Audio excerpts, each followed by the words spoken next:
ونستغفره ونؤمن به ونتوكل عليه ونعوذ بالله من شرور أنفسنا ومن سيئات أعمالنا من يهده الله فلا مضل له ومن يضلله فلا هادي له وأشهد أن لا إله إلا الله وحده لا شريك له وأشهد أن محمدا عبده ورسوله فقد قال الله تبارك وتعالى في القرآن المجيد والفرقان الحميد أعوذ بالله السميع العليم من الشيطان الرجيم بسم الله الرحمن الرحيم وما من دابة في الأرض إلا على الله رزقها ويعلم مستقرها ومستودعها كل في كتاب مبين. تعریف و توصیف، تعظیم و تکریم، حمد و ثنا اکیلا رب العالمین کے لیے زیبا اور مختص ہے، جو ساری کائنات کا اکیلا خالق و مالک ہے، جس نے مجھے اور آپ کو اشرف المخلوقات بنایا۔ اللہ رب العالمین کی ذات ہر قسم کے عیب سے، ہر قسم کے نقص سے پاک ہے، جس کا نہ کوئی خاندان ہے، جس کی نہ کوئی نسل ہے۔ اللہ رب العالمین کی ذات ہمیشہ سے ہے، ہمیشہ رہے گی، جس کی ذات کو نہ زوال ہے، نہ فنا ہے، نہ ختم ہے۔ درود و سلام میرے اور آپ کے آقا پیارے نبی جناب محمد الرسول اللہ صلی اللہ علیہ وسلم پر، آپ کے آل و اصحاب پر، جن کی محنتوں کے بدولت یہ دین ہم تک مکمل طریقے سے بغیر کسی کمی اور زیادتی کے پہنچا۔ حاضرین، 12واں پارہ جسے ہم وما من دابہ کے نام سے یاد کرتے ہیں، اس پارے میں تقریباً 2 صورتیں ہیں، ایک سورہ ہود اور سورہ یوسف آدھا آدھا پارہ جو ہے بیان کیا گیا۔ سورہ ہود یہ مکی صورت ہے، جس میں اللہ تبارک و تعالیٰ نے خاص طور پر 3 باتوں کا ذکر کیا اور تقریباً 7 نبیوں کا ذکر کیا۔ اور سورہ ہود قرآن کی یہ واحد صورت ہے جس میں اللہ تعالیٰ نے نبیوں کا نام ترتیب کے ساتھ ذکر کیا، ورنہ آپ دیکھیں گے نبیوں کے نام آگے پیچھے اس طرح سے آتے ہیں، لیکن قرآن کی ایک واحد صورت ہے سورہ ہود جس میں اللہ نے نبیوں کا نام ترتیب کے ساتھ بتایا۔ نوح علیہ السلام کا ذکر، حضرت ہود علیہ السلام، حضرت صالح علیہ السلام، حضرت ابراہیم علیہ السلام، حضرت لوط علیہ السلام، حضرت شعیب علیہ السلام، حضرت موسیٰ علیہ السلام۔ اس طرح سے اللہ نے ترتیب کے ساتھ نبیوں کا ذکر کیا، نبیوں کے واقعات کا تذکرہ کیا۔ اس کے بعد اللہ تبارک و تعالیٰ نے جنتی اور جہنمیوں کے بارے میں بتایا۔ سورہ ہود کی آیت جو میں نے آپ کے سامنے تلاوت کی، اس کا ترجمہ ہے: زمین پر چلنے پھرنے والے جتنے جاندار ہیں، سب کی روزی اللہ کے ذمے ہے، وہی ان کے رہنے سہنے کی جگہ کو جانتا ہے، اور اللہ تعالیٰ سب کچھ واضح کتاب میں موجود ہے۔ تو اللہ تبارک و تعالیٰ نے جیسا کہا گیا کہ اس میں تقریباً 3 باتوں کے بارے میں بتایا۔ پہلی، جیسے سورت کا آغاز ہوتا ہے، سورہ ہود کا آغاز ہوتا ہے، اللہ تبارک و تعالیٰ نے قرآن کی عظمت کا بیان کیا، قرآن کے مقام اور مرتبے کو واضح کیا۔ قرآن کی عظمت کیا ہے؟ یہ قرآن مجید ایک ایسا کلام الہی ہے، ایک ایسی کتاب ہے جو ہر چیز کو کھول کھول کر اللہ تبارک و تعالیٰ جس میں بیان کرتا ہے۔ کوئی چیز اس میں مخفی نہیں، کوئی چیز اس میں پوشیدہ نہیں۔ عقیدے کی بات رہے، عبادتوں کا معاملہ رہے، اخلاق کی بات رہے، معاشرت و زندگی جینے کے سلیقے کی بات رہے، ہر چیز کو اللہ تبارک و تعالیٰ کھول کھول کے بیان کرتا ہے۔ ایمانیات بھی واضح ہیں، شرک کرنے والوں کے عذابات کے سلسلے سے جو باتیں ہیں وہ بھی واضح ہیں، نبیوں کے واقعات اللہ تعالیٰ نے بیان کیے۔ تو اللہ تعالیٰ نے قرآن مجید کی عظمت بیان کی، اور اسی طرح اس صورت میں اللہ تبارک و تعالیٰ نے چیلنج کیا، قرآن کو لے کر ایک چیلنج کیا۔ قرآن ایک معجزہ ہے قیامت تک کے لیے، مسلمانوں کے لیے، پیارے نبی کی طرف سے دیا گیا، اللہ تعالیٰ کی طرف سے دیا گیا بہت بڑا معجزہ قرآن مجید ہے۔ قرآن مجید کے معجزے کے بارے میں اللہ نے کہا کہ اگر تم کو شک ہے کہ یہ قرآن محمد کا کلام ہے، محمد صلی اللہ علیہ وسلم جو نہ مدرسہ نہ اسکول نہ کالج نہ یونیورسٹی پڑھے ہیں، پھر بھی اگر تم لوگوں کو شک ہے کہ محمد صلی اللہ علیہ وسلم کا کلام ہے، تو اللہ نے ایک چیلنج دیا مکے والوں سے. مکے والوں سے کیا، پوری دنیا سے آج تک کے لیے اور قیامت تک کے لیے چیلنج اللہ نے باقی رکھا. کیا؟ یہ تم لوگ عربی زبان بولنے والے ہو، عربی لوگ تم ہو، عربی تمہاری زبان ہے، قرآن مجید بھی عربی میں ہے. اگر تمہارے اندر طاقت ہے، تم کر سکتے ہو، تو یہ کام کر کے بتاؤ. قرآن مجید جیسا ایک عظیم کتاب کو تم بھی پیش کر کے بتاؤ. اگر یہ محمد کا کلام ہے تو تم بھی پیش کر سکتے ہو، تو پیش کر کے بتاؤ. جب وہ لوگ پورا قرآن پیش کرنے سے قاصر رہے تو اللہ نے اپنی چیلنج کو کم کیا. کہا جیسا کہ اس صورت میں اللہ تعالیٰ نے فرمایا فَأْتُوا بِعَشْرِ سُوَرٍ مِثْلِي، اگر تم کے پاس تمہارے اندر یہ طاقت ہے تو کم سے کم 10 صورتیں تو لا کر پیش کر کے بتاؤ. جب 10 صورت بھی نہیں لائے تو اللہ نے دوسرے مقام پر فرمایا کہ ایک صورت ہی صحیح قرآن مجید کی تم پیش کرو. جب ایک صورت بھی پیش نہیں کر سکے تو اللہ نے کہا کہ ایک آیت ہی صحیح پیش کر کے بتاؤ. تو اللہ تبارک و تعالیٰ کا یہ چیلنج عرب کے ان لوگوں کے لیے بھی تھا، آج کے زمانے کے لوگوں کے لیے بھی ہے، اور قیامت تک کے لیے اللہ تعالیٰ نے اس چیلنج کو برقرار رکھا اور کہا کہ قرآن مجید زندہ معجزہ ہے، قیامت تک باقی رہنے والا معجزہ ہے. اگر کسی کے اندر طاقت ہے تو اس طرح پیش کر کے دکھاؤ. تو معلوم ہوا کہ یہ قرآن مجید محمد صلی اللہ علیہ وسلم کا کلام نہیں ہے، بلکہ اللہ تبارک و تعالیٰ کا کلام ہے، جو اللہ تبارک و تعالیٰ نے پیارے نبی پر جبرائیل امین کے ذریعے سے پیارے نبی پر اتارا. تو یہ چیلنج قیامت تک کے لیے ہے اور قیامت تک کے لیے قرآن مجید ہے. اللہ تعالیٰ نے سورہ ہود میں ایک بات اس کا ذکر کیا، اور قرآن کی وضاحت، قرآن کے اللہ تبارک و تعالیٰ نے عظمت بیان کی اور قرآن کے چیلنج کو اللہ تعالیٰ نے بیان کیا. دوسرے نمبر پر اگر ہم دیکھیں گے تو اللہ تبارک و تعالیٰ نے جو وما من دابۃ فی الارض الا علی اللہ رزقها ویعلم مستقرها ومستودعها، اللہ تبارک و تعالیٰ نے کہا، جو کہ 12ویں پارے کا آغاز ہے. اللہ تبارک و تعالیٰ نے حقیقت میں اس آیت میں یہ بات بتایا کہ کائنات میں جتنی بھی مخلوقات ہیں، کائنات مطلب پورے یونیورس میں جتنی بھی مخلوقات ہیں، چرندے، پرندے، درندے، گزندے، حیوانات، انسان، جنات، شیاطین، سمندر میں رہنے والی مخلوقات، زمین میں رہنے والی مخلوقات، فضا میں رہنے والی مخلوقات، جتنے بھی مخلوقات پائی جاتی ہیں، ساری مخلوقات کی روزی کا ذمہ دار اللہ تبارک و تعالیٰ ہے. اس بات کو دھیان سے پوائنٹ آؤٹ کر کے دیکھیے. اللہ تعالیٰ فرماتا ہے کائنات کی تمام مخلوقات کی روزی کا ذمہ دار اللہ تبارک و تعالیٰ ہے. کون کیا کھائے گا، کتنا کھائے گا، اس کے مقدر میں کتنی روزی ہے، اللہ بہتر جانتا ہے. ہر انسان کو، انسان کیا ساری مخلوقات کو اللہ تعالیٰ روزی دینے والا ہے. وَيَعْلَمُ مُسْتَقَرَّهَا وَمُسْتَوْدَعَهَا، صرف روزی ہی نہیں دیتا بلکہ ہر ایک کا ٹھکانہ کون سا ہے اللہ تعالیٰ یہ بھی جانتا ہے. کون سا چرندہ کون سے بل میں ہے، کون سا پرندہ کون سے گھونسلے میں ہے، کون سا انسان کس گھر میں ہے، انسان کہاں جاتا ہے، کہاں آتا ہے.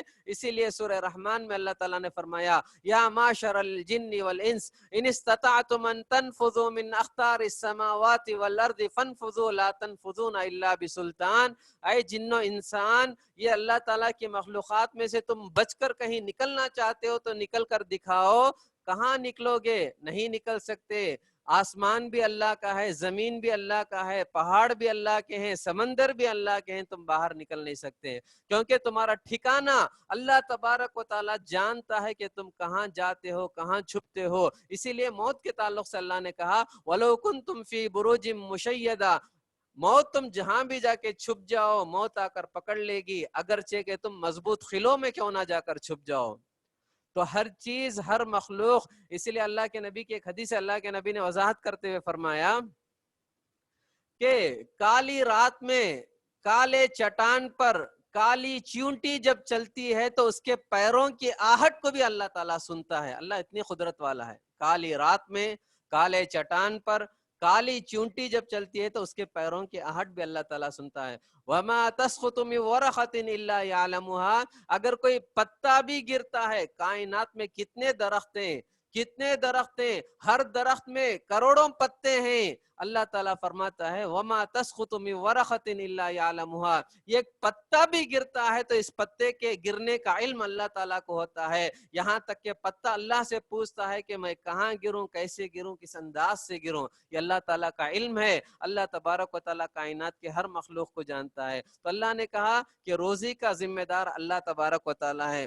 کس انسان کو کیا روزی دینا ہے، کس انسان کو کتنی روزی ملنا ہے، اللہ کے نبی اللہ تعالیٰ جو ہے باقاعدہ دیتا ہے. جیسا کہ اللہ کے نبی نے حدیث میں فرمایا جس طرح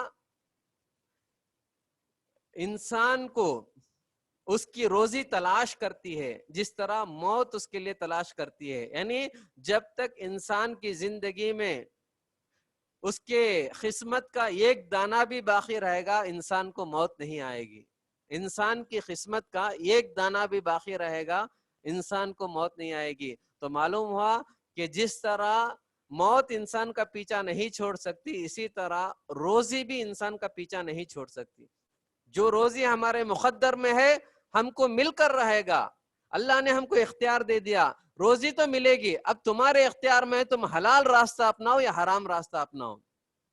ہم سوچتے ہیں کہ حرام طریقے سے پیسے کمائیں گے تو ہم کو زیادہ پیسہ آئے گا، ہم ایمانداری سے کمائے تو کم آئے گا. ایسا نہیں ہے.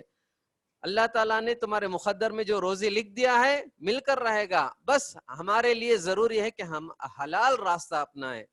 اللہ تعالیٰ ضرور ہم کو دے گا. عام طور پر لوگ کہتے ہیں وہ آدمی کھا رہا تھا، آدھا کھانا کھا لیا، اچانک ٹھسکا لگا، آدمی مر گیا. آدمی پی رہا تھا، ٹھسکا چڑھ گیا، آدمی جو ہے مر گیا.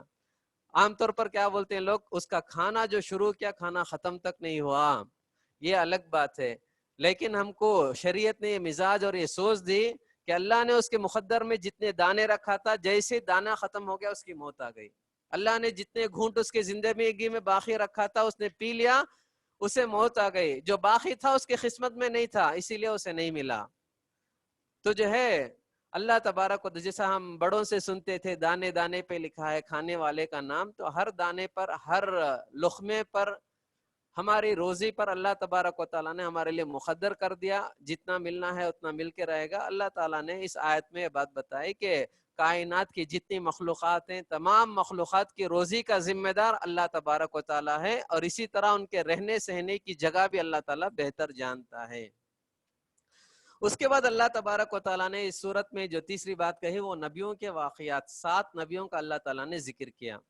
اور اللہ تعالیٰ نے یہ بات بتائی نبیوں کا ذکر، خاص کر نوح علیہ السلام کا پہلا اللہ تعالیٰ ذکر کرتا ہے. نوح علیہ السلام کا ذکر کر کے اللہ تبارک و تعالیٰ نے کہا کہ اللہ کے پاس رشتوں کی کوئی اہمیت نہیں. اللہ تعالیٰ کے پاس کسی چیز کی اہمیت ہے تو وہ ایمان اور عمل صالح کی اہمیت ہے. باپ نبی ہے، باپ ولی اللہ ہے، باپ اللہ کا ولی ہے، بڑا بزرگ ہے، پیر صاحب ہیں، باپ کے سہارے بیٹا بھی جو ہے آخرت میں کامیاب ہو جائے گا، اسلام میں یہ تصور نہیں. اللہ تعالیٰ نے صاف کہہ دیا. خاص کر نوح علیہ السلام کے اس واقعے کو اللہ نے قرآن کی صورت میں بیان کر کے بتا دیا. اللہ کے پاس رشتوں کی اہمیت، دنیا میں لوگوں کو آپس میں رشتوں کی اہمیت رکھنا ہے، لیکن قیامت کے دن رشتوں کے بل بوتے پر کامیابی اور نجات نہیں ملے گی. آخرت میں کامیابی اور نجات ملے گی تو ایمان کی بنیاد پر ملے گی، عمل صالح کی بنیاد پر ملے گی کہ انسان کے اعمال کیسے تھے، انسان کیا عمل کرتا ہے. اللہ تبارک و تعالیٰ اعمال کی بنیاد پر ہی فیصلہ کریں گے، رشتوں کی بنیاد پر نہیں. حافظ صاحب ہیں، عالم صاحب ہیں، ان کے خاندان جو ہے جنت میں چل جائیں گے. نبی کی اولاد ہیں، جنت میں چل جائے گی، ہرگز ایسا نہیں. اللہ کے نبی نے اپنی جیتے جی اپنی زندگی میں حضرت فاطمہ کو بلایا، اپنے چچا عباس سے مخاطب ہو کر کہا، اپنی پھوپھی حضرت صفیہ رضی اللہ تعالیٰ عنہا سے مخاطب ہو کر کہا اے میرے خاندان والو، اے میری بیٹی، اے میری لخت جگر، خذی من مالی ما شئتی، دنیاوی معاملے میں مجھ سے جو مانگنا ہے تم مانگ لو، آخرت کے معاملے میں تمہارا کام نہیں آ سکتا. نبی کی بیٹی ہونے کی بنیاد پر تمہیں نجات نہیں ملے گی، نبی کے چچا ہونے کی بنیاد پر تمہیں نجات نہیں ملے گی، نبی کے پھوپھی ہونے کی بنیاد پر تمہیں کامیابی نہیں ملے گی. آخرت کے دن اگر کامیابی کا دار و مدار ہے تو وہ صرف اور صرف ایمان ہے، اعمال صالحہ ہے. جیسا کہ اللہ تبارک و تعالیٰ نے قرآن مجید میں صاف صاف یہ بات بتا دیا کہ جو لوگ دنیا میں نیک تھے، عبادت تھے، ان کی اولاد بھی نیک تھی، عبادت کرنے والی تھی، تو قیامت کے دن اللہ تبارک و تعالیٰ کہتا ہے کہ جنت میں بھی یہ باپ بیٹے کو، ماں بیٹی کو، بہن بھائی کو، یہ جو رشتے ہیں اللہ تعالیٰ ان رشتے داروں کو جنت میں بھی ملائے گا، جیسا ہم لوگ دنیا میں مل کے رہتے ہیں، بشرطے کہ ایمان کی بنیاد پر، عمل صالح کی بنیاد پر۔ اللہ نے اس کی مثال سورہ ہود میں نوح علیہ السلام کا واقعہ بیان کیا۔ نوح علیہ السلام بہت بڑے نبی، جنہوں نے 950 سال توحید کی دعوت میں، توحید کے لیے محنت کی، لوگوں کو توحید کا پیغام دیا۔ باہر کے لوگ تو مسلمان ہوئے لیکن خود ان کا بیٹا مسلمان نہیں ہوا۔ ان کا بیٹا، یہاں پر غور کرنے کی بات ہے کہ باپ نبی ہے، نوح علیہ السلام میں جلیل القدر نبی ہیں، بڑے اونچے مقام رکھنے والے نبی ہیں، بیٹا کافر ہے، ایمان نہیں لایا۔ اللہ تعالیٰ کے وعدے کے مطابق اللہ تبارک و تعالیٰ نے عذاب کا فیصلہ سنا دیا کہ عذاب نازل ہوگا۔ اب جو ہے اللہ طوفان شروع ہو گیا، آسمان برسنے لگا، زمین اپنے چشمے کو اگلنے لگی، پانی بڑھتا جا رہا ہے، ہوا تیز چل رہی ہے، بارش برس رہا ہے۔ نوح علیہ السلام کشتی میں سوار ہیں، ایمان والے کشتی میں سوار ہیں۔ نوح علیہ السلام نے اپنے بیٹے سے مخاطب ہو کر کہا، یا بنی ارکم معنا وَلَا تَكُن مِّنَ الْكَافِرِينَ، اے پیارے بیٹے کشتی میں سوار ہو جا، کافروں کے ساتھ نہ رہے، کافروں میں سے نہ ہو جا۔ بیٹے نے کہا سآوی الی جبل یعصمنی من الماء، میں جو بڑا پہاڑ دکھ رہا ہے، پہاڑ کی جو اونچائی جو نظر آتی ہے، پہاڑ کی جو چوٹی ہے اس پر چڑھ جاؤں گا، پہاڑ مجھے اللہ کے عذاب سے بچا لے گا، طوفان بارش اور پانی سے بچا لے گا۔ حضرت نوح علیہ السلام نے کہا لا عاصم اليوم، آج کے دن اللہ کے عذاب سے بچانے کے لیے کسی کے اندر طاقت نہیں، نہ پہاڑ بچا سکتا ہے، نہ اونچائی بچا سکتی ہے، نہ کوئی دوسری اور چیز بچا سکتی ہے۔ آج کے دن اگر کوئی اللہ کے عذاب سے بچ سکتا ہے تو صرف ایمان کی بنیاد پر بچ سکتا ہے، کلمہ پڑھ لے اور کشتی میں سوار ہو جا۔ بیٹے نے بات نہیں سنا تو یہ اللہ تعالیٰ کہتا ہے، یہ باپ اور بیٹے کے درمیان بات چیت ہو ہی رہی تھی، وَحِيلَ بَيْنَهُمَ الْمَوْجِ، ان دونوں کے درمیان ایک بہت بڑا موج آتا ہے اور اپنے لپیٹ میں بیٹے کو لے کر جو ہے چلے جاتا ہے۔ نوح علیہ السلام کا بیٹا فَكَانَ مِنَ الْمُغْرَقِينَ، اللہ تعالیٰ قرآن میں کہتا ہے کہ بیٹا غرق ہونے والوں میں سے ہو گیا۔ آخرکار بیٹا تو تھا، نوح علیہ السلام کا دل رہا نہیں گیا، اللہ تعالیٰ کی بارگاہ میں ہاتھ اٹھا کر دعا کرتے ہیں، اے اللہ پروردگارا ان ابنی من اہلی، میرا بیٹا میرے خاندان والوں میں سے ہے، اور تیرا وعدہ ہے کہ تیرا وعدہ سچا ہے، تیرا وعدہ تھا کہ میرے گھر والوں کو بچائے گا۔ تو اللہ تعالیٰ غصے میں آ گیا، اللہ تعالیٰ نے نوح علیہ السلام سے کہا انہو لیس من اہلک، اے نوح سن لو، تمہارا بیٹا تمہارے خاندان والوں میں سے نہیں، تمہارے خاندان، نبیوں کے لیے خاندان والے اس کے اپنی اولاد، اس کے بال بچے نہیں ہیں، نبیوں کے لیے خاندان والے ایمان والے ہوتے ہیں، نبیوں کے لیے خاندان والے ان کے ایمان والے ہوتے ہیں، چونکہ تمہارا بیٹا ایمان نہیں لایا اس لیے وہ تمہارے خاندان والوں میں شمار نہیں ہوگا۔ پھر اللہ نے حضرت نوح علیہ السلام کو ڈانٹتے ہوئے کہا جس چیز کے بارے میں تمہیں علم نہیں ہے اس کے بارے میں سوال نہ کرو، کہیں ایسا نہ ہو کہ اللہ تعالیٰ ناراض ہو جائیں۔ فوراً حضرت نوح علیہ السلام اللہ تعالیٰ سے معافی مانگتے ہیں، گڑ گڑاتے ہیں اور کہتے ہیں کہ آئندہ اس طرح کا سوال نہیں کروں گا۔ تو معلوم ہوا کہ نوح علیہ السلام نے جو درخواست کی، اللہ تبارک و تعالیٰ نے ان کی درخواست کو قبول نہیں کیا، بلکہ کہا کہ صرف کسی کی نجات، کسی کی کامیابی ہو سکتی ہے تو ایمان اور عمل صالح کی بنیاد پر۔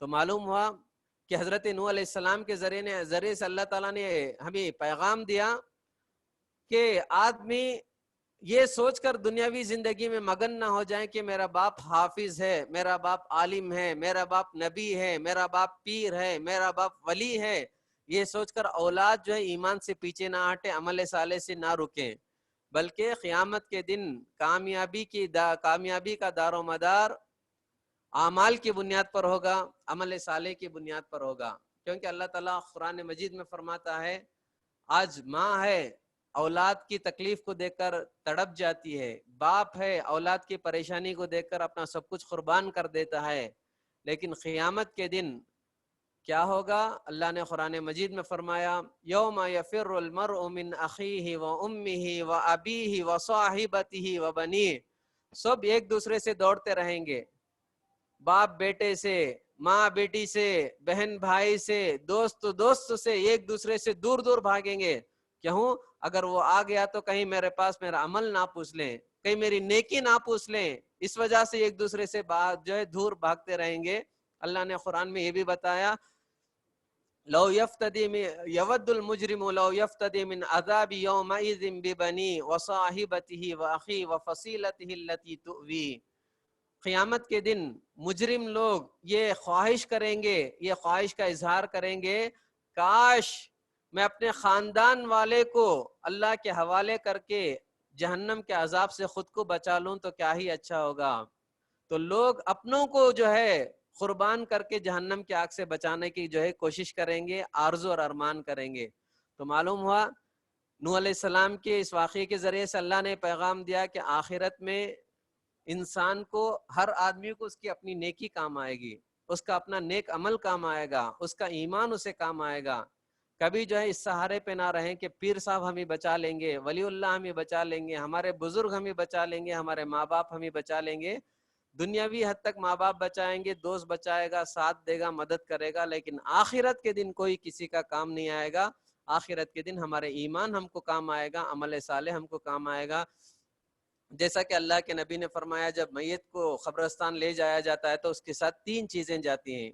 ایک اس کا مال جاتا ہے، ایک اس کے خاندان والے جاتے ہیں، ایک اس کا عمل جاتا ہے. 2 چیزیں واپس لوٹ جاتی ہیں، ایک چیز میت کے ساتھ رہتی ہے. انسان جن اولاد، جن خاندان والوں کے لیے اپنا زندگی صرف کر دیا، وہ خاندان والے بھی جو ہے خبر میں دفنا کے آ جاتے ہیں. کوئی اولاد ایسا نہیں جو کہتا ہو کہ میں ایک رات باپ کے ساتھ سو کے آتا ہوں. کوئی رشتہ دار ایسا نہیں جو کہتا ہو کہ ایک دن جو ہے میں اپنے رشتہ دار کے ساتھ جو ہے خبر میں لیٹ کر آتا ہوں. ہر آدمی دفنا کے چلے جاتا. اسی طرح مال، اس کی گاڑیاں، اس کی جو بھی اس نے دنیا بھر میں زندگی بھر محنت کیا، اس کی مال، اس کی اولاد، اس کی مال، اس کی دولت، اس کی پراپرٹی سب وہیں کا وہیں رہ جاتی ہے، کوئی خبر میں نہیں آتے. خبر میں آتے ہیں تو انسان کے اعمال، اچھے اعمال ہیں تو خبر جنت بن جاتی ہے، برے اعمال ہیں تو خبر جہنم کا گڑھا بن جاتی ہے. تو آدمی اپنے اعمال کی طرف دھیان دے، اپنے ایمان کو مضبوط کرنے کی کوشش کریں، اپنے عقیدے کو مضبوط کرنے کی کوشش کریں. نوح علیہ السلام کے واقعے کے ذریعے سے اللہ تعالیٰ نے یہ پیغام دیا. دوسری بات، اللہ تبارک و تعالیٰ نے حضرت ہود علیہ السلام یعنی قوم عاد کا تذکرہ کیا. قوم عاد بڑی طاقتور قوم تھی، بڑے اونچے تھے، اونچے لمبے تھے، بہت ہی مضبوط قسم کے لوگ تھے، اور ان کو بڑی بڑی عمارتوں بڑھانے کا بڑا شوق تھا. جب حضرت ہود علیہ السلام ان کے نبی نے آ کر ان کو توحید کا پیغام دیا، اللہ کی طرف بلایا، دین کی طرف بلایا، آخرت کی طرف بلایا، دنیاوی خواہشات کے پیچھے پڑنے سے روکا، تو قوم نے کہا اے ہود تمہاری بات ہم کو سمجھ میں نہیں آتی، ہم تمہاری بات نہیں مانیں گے. نبی کے ساتھ انہوں نے بغاوت کی. جب نبی نے اللہ کے عذاب کے بارے میں بتایا تو نبی کے ساتھ مذاق کرتے تھے اور کہتے تھے من اشد منا قوہ، ہم سے زیادہ طاقتور کون ہے؟ اللہ نے جواب دیا اولم یرو ان اللہ الذی خلقہم هو اشد منہم قوہ، کیا نادانوں کو یہ معلوم نہیں جب یہ لوگ اتنے طاقتور ہیں تو ان کے پیدا کرنے والا رب العالمین کتنا طاقتور ہوگا. تو اللہ تبارک و تعالیٰ نے ان پر عذاب بھیجا. عذاب کی شکل کیا تھی؟ طوفان بھیجا، تیز و تند ہوا بھیجی، بارش نازل کیا، بارش برسایا. اللہ تعالیٰ سورہ حاقہ میں فرماتا ہے فارسلنا علیہم، اللہ تعالیٰ نے ان پر طوفان بھیجا 7 لیال و 8 ایام حسوما. اور یہ بارش کیسی تھی؟ موسلادھار بارش. کیسے موسلادھار بارش؟ 7 دن 8 راتیں، 7 days 8 nights، 7 دن 8 راتیں مسلسل بارش ہوتی رہی، بارش ہوتی رہی. 6 دسمبر کوئی بھول نہیں سکتا. پچھلے سال یہ جو ہے جو چنئی میں جو حالات پیش آئے تھے، 2 دن کی بارش پہ لوگ پریشان ہو گئے. 7 دن 8 راتیں مسلسل بارش ہوگی، کیا ہوگا؟ اللہ تعالیٰ خود کہتا ہے کہ ان لوگ ایسے گرے پڑے جیسا لگ رہا تھا کہ کھجور کے تنوں کو کاٹ کر نیچے گرا دیا ہو. ان کی طاقت ان کو کام نہیں آئی, ان کی ہمت ان کو کام نہیں آئی, ان کی عمارتیں ان کو کام نہیں آئی, ان کا تکبر اور ان کا فخر کام نہیں آیا. بچے تو کون؟ ایمان والے بچے. بچے تو کون؟ نبی بچا, نبی کے ساتھ رہنے والے بچے. تو اللہ تبارک و تعالیٰ نے قوم ہود یعنی قوم عاد کا ذکر کیا جو ہود علیہ السلام کی قوم تھی. اس کے بعد تیسرے نبی حضرت صالح علیہ السلام کا اللہ نے ذکر کیا. صالح علیہ السلام جن کی قوم کا نام قوم سمود تھا. صالح علیہ السلام کو اللہ تبارک و تعالیٰ نے ان کی قوم کی طرف بھیجا. قوم کے اندر برائیاں تھی, قوم اللہ تعالیٰ کی نافرمانی کر رہی تھی, قوم اللہ کے ساتھ شرک کر رہی تھی. تو صالح علیہ السلام نے قوم کو آ کر سمجھایا, اللہ کی عبادت کی طرف ابھارا, دین کی طرف بلایا. تو قوم سمود نے نبی کو جھٹلایا, نبی کو پریشان کیا, نبی پر ایمان لانے والوں کو تنگ کیا. اور قوم سمود نے ایک معجزہ مانگا جو اللہ نے قرآن مجید میں ذکر کیا. سورہ ہود میں اللہ تبارک و تعالیٰ سے ان لوگوں نے معجزے کا مطالبہ کیا نبی کے ذریعے سے. معجزہ عجیب و غریب تھا. کیا تھا معجزہ؟ بستی والوں نے کہا, قوم سمود نے کہا کہ سامنے جو پہاڑ ہے یہ پہاڑ پھٹنا, پہاڑ کے پھٹنے کے بعد اس میں سے ایک اونٹنی باہر نکلنا, اور وہ اونٹنی حاملہ اونٹنی ہونا, اور اپنے حمل کی آخری مدت کی ہونا, اور پہاڑ سے نکل کر بچے کو جنم دینا. ایسا اگر ہوگا تو ہم مسلمان ہوں گے. حضرت صالح علیہ السلام نے اللہ سے دعا کی. اللہ تعالیٰ نے کہا کہ ٹھیک ہے, ایک دن مقرر کر دیا گیا, سارے بستی والوں کو پہاڑ کے سامنے کھڑا دیا گیا. جیسا لوگوں نے مطالبہ کیا, پہاڑ پھٹتی ہے, پہاڑ جو ہے پھٹتا ہے, اونٹی نکلتی ہے, حاملہ ہوتی ہے, پہاڑ سے نکل کر بچے کو جنم دیتی ہے. لیکن یہ لوگوں نے جو مطالبہ کیا تھا, مطالبہ کرنے کے باوجود یہ ایمان نہیں لائے. اور اللہ کا قانون ہے کہ جب کوئی قوم معجزہ مانگتی ہے اور معجزہ دیکھنے کے بعد, ملنے کے بعد اگر وہ ایمان نہیں لاتی تو اللہ کا عذاب کا شکار ہو جاتی ہے. نوح علیہ السلام, جو صالح علیہ السلام کی جو اونٹنی, اللہ تعالیٰ کی اونٹنی, اللہ نے قرآن میں ناقۃ اللہ کہا, اللہ تعالیٰ کی اونٹنی تھی. اللہ تعالیٰ کی اونٹنی جب باہر نکلتی ہے, عجیب و غریب اونٹنی تھی. یہ ایک طرف قوم کے سارے لوگوں کی اونٹنیاں, یہ ایک طرف صالح علیہ السلام کی اونٹنی, جہاں بھی جاتی پورا اناج کھا جاتی, پوری طرح سے چر جاتی. جس کنویں میں پینے کے لیے جاتی سارا پانی پی جاتی تھی اونٹنی. بستی والے تنگ آ گئے. اس کے بعد انہوں نے باری مقرر کیا, کہا کہ ایک دن ہماری اونٹنیوں کے لیے پانی پینے کا دن مقرر ہوگا. ایک دن صالح علیہ السلام کی جو اونٹنی ہے اس اونٹنی کو جو ہے پینے کا دن مقرر ہوگا. اس طرح انہوں نے طے کیا. اس کے باوجود بھی وہ لوگ سنبھال نہیں پائے, کیونکہ حضرت صالح اللہ تعالیٰ کی جو اونٹنی تھی بہت زیادہ کھاتی تھی, بہت زیادہ پیتی تھی, لوگ تنگ آ گئے تھے. اللہ تعالیٰ قرآن میں کہتا ہے فَقَانَ فِي الْمَدِينَةِ تِسْعَةُ رَهْطٍ يُفْسِدُونَ. صالح علیہ السلام کی جو بستی تھی اس بستی میں 9 آدمی تھے جو بڑا فتنہ برپا کر رہے تھے. اور اس میں اذن بعث اشقاها, اس میں سے ایک آدمی بڑا شریر تھا. وہ کھڑا ہوا, کہا کہ اونٹنی کی وجہ سے ہماری بستی کے لوگوں کو بھی مشکلات آ رہے ہیں, ہماری اونٹنیوں کو بھی مشکلات آ رہے ہیں. ہم کیا کریں گے, یہ اونٹنی کو قتل کر دیں گے, ذبح کر دیں گے. اس طرح سے ان لوگوں نے آپس میں پلاننگ کی, مشورہ کیا. جبکہ اللہ نے جب یہ اونٹنی کو بھیجا تو یہ بات بھی کہہ دیا کہ وَلَا تَمَسُّوهَا بِسُوءٍ, کبھی اس اونٹنی کو برے ارادے سے ہاتھ نہیں لگانا. لیکن ان لوگوں نے قتل کی پلاننگ کر دی تھی. قتل کے مطابق انہوں نے کیا کیا, اونٹنی کو ذبح کر دیا, اونٹنی کے کونچے کاٹ دی, اونٹنی کے جو ہے رگوں کو انہوں نے کاٹ دیا. تو اللہ تعالیٰ کا عذاب آ گیا. اللہ کا عذاب جب آیا تو کئی عذاب کا کیا شکل تھا, اللہ تعالیٰ نے کہا کہ زوردار چیخ کے ذریعے سے فَأَخَذَتْهُمُ الرَّجْفَةُ فَأَخَذَتْهُمُ الصَّيْحَةُ, اللہ نے کہا کہ زوردار چیخ نے انہیں آ کر پکڑ لیا. بس روایتوں میں آتا ہے کہ بستی کے باہر حضرت جبرائیل علیہ السلام کو کھڑا کر جبرائیل علیہ السلام نے ایک زوردار چیخ ماری, ایسی چیخ ماری کہ ساروں کے دل جو ہے پھٹ گئے, ساروں کے سینے پھٹ گئے اتنی زوردار چیخ کے ذریعے سے. اور بستی میں اللہ تبارک و تعالیٰ نے زلزلہ بھیجا تو پوری بستی جو ہے تباہ اور برباد ہو گئی. تو اللہ تبارک و تعالیٰ نے قوم سمود صالح علیہ السلام کا تذکرہ کیا. اس کے بعد اللہ تبارک و تعالیٰ نے حضرت ابراہیم علیہ السلام کا تذکرہ کیا؟ ابراہیم علیہ السلام کے جو دوسرے بیٹے حضرت اسحاق علیہ السلام ہیں ان کا تذکرہ ہے. یعنی ابراہیم علیہ السلام کی پہلی بیوی جن کا نام حضرت سارہ تھا، اولاد نہیں ہونے کی وجہ سے وہ خود حضرت ہاجرہ کے ساتھ نکاح کر کے رکھتی ہیں. ہاجرہ کے ذریعے سے حضرت اسماعیل علیہ السلام پیدا ہوتے ہیں. انشاءاللہ اس کا علیہ کبھی بتایا جائے گا. تو حضرت سارہ علیہ السلام یہ جو ہے اللہ کے نبی نے فرمایا کہ اس دنیا میں جب اللہ تعالیٰ نے لوگوں کو پیدا کیا تو سب سے عورتوں میں حد سے زیادہ خوبصورت جو ہیں وہ ہم سب کی ماں حضرت حوا علیہ السلام ہے. حوا علیہ السلام ایسی خوبصورت تھی کہ اس جیسی خوبصورت نہ آج تک اور نہ قیامت تک کوئی پیدا ہو سکتی.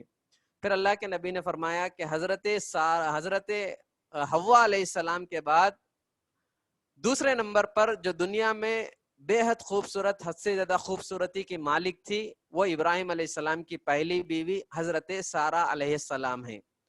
سارہ علیہ السلام کو اولاد حضرت ابراہیم کے ذریعے سے اولاد نہیں ہو رہی تھی، بہت ساری دعائیں بھی ہو رہی تھی. تو اللہ تبارک و تعالیٰ نے فرشتوں کو بھیجا.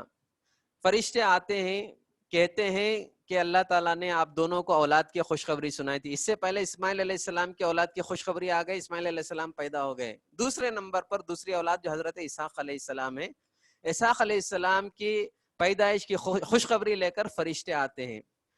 فرشتے جب آ کر حضرت ابراہیم علیہ السلام کو اولاد کی خوشخبری دیتے ہیں، انسان کی شکل میں آئے، آ کر جو اولاد کی خوشخبری دیے، تو سارہ علیہ السلام جو کنارے کھڑی تھی وہ جو ہے خوشی کی انتہا نہیں رہی. انہوں نے کہا آلدو وانا عجوز نخیم، کیا میں بھی اولاد جن سکتی ہوں جبکہ میں بانجھ ہوں، بوڑھی ہو چکی ہوں، میرا شوہر بوڑھا ہو چکا ہے، کیا ایسی عمر میں بھی جو ہے اولاد ہو سکتی ہے؟ میں بانجھ عورت ہوں، مجھے اولاد ہو سکتی ہے؟ تو فرشتوں نے کہا اللہ کی قدرت یہی ہے، اللہ ہر ناممکن چیز کو ممکن کر کے بتاتا ہے.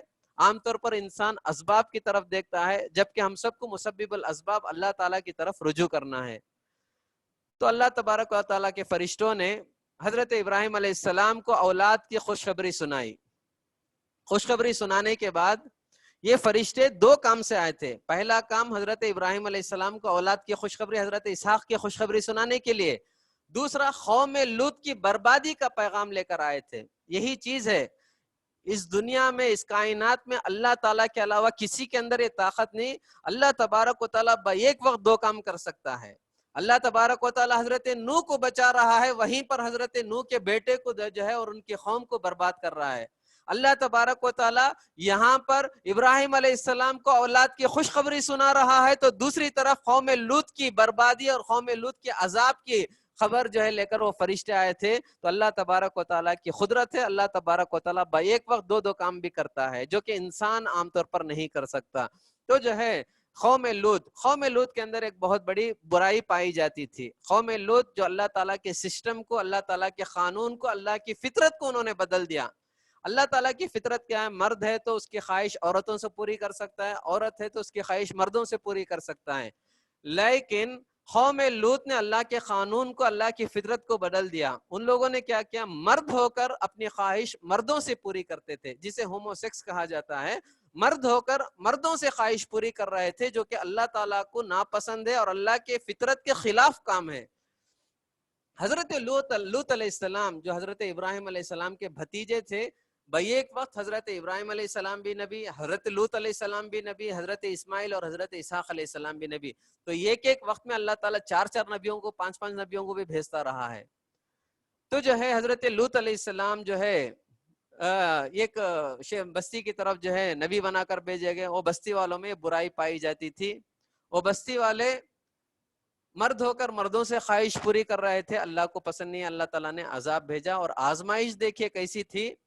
اللہ نے جو فرشتوں کو بھیجا وہ بھی نوجوان مردوں کی شکل میں بھیجا، نوجوان خوبصورت مردوں کی شکل میں بھیجا. اب بستی والوں کو رہا نہیں گیا، کیونکہ وہ مردوں سے خواہش پوری کرتے تھے، فرشتوں کے ساتھ بھی وہ خواہش پوری کرنا چاہ رہے تھے. حضرت لوط نے آ کر بستی والوں کو سمجھایا. پھر فرشتوں نے کہا کہ اے لوط، گھبرانے کی ضرورت نہیں، ہم مہمان نہیں ہیں بلکہ ہم اللہ کے فرشتے ہیں جو انسانوں کی شکل میں آئے، آپ کی قوم کو برباد کرنے کے لیے آئے. پھر لوط علیہ السلام کو بستی سے باہر بھیج دیا گیا. جیسا کہ اللہ کے قانون ہے، جب تک اللہ کا نبی ہوتا ہے اس بستی پر عذاب نہیں آتا. بستی سے باہر کر دیا گیا. چونکہ یہ قوم اللہ کی فطرت کو بدل دی، اللہ کی فطرت کو الٹ دی، اللہ نے ان کو عذاب بھی انوکھا عذاب دیا. عذاب کیسا دیا؟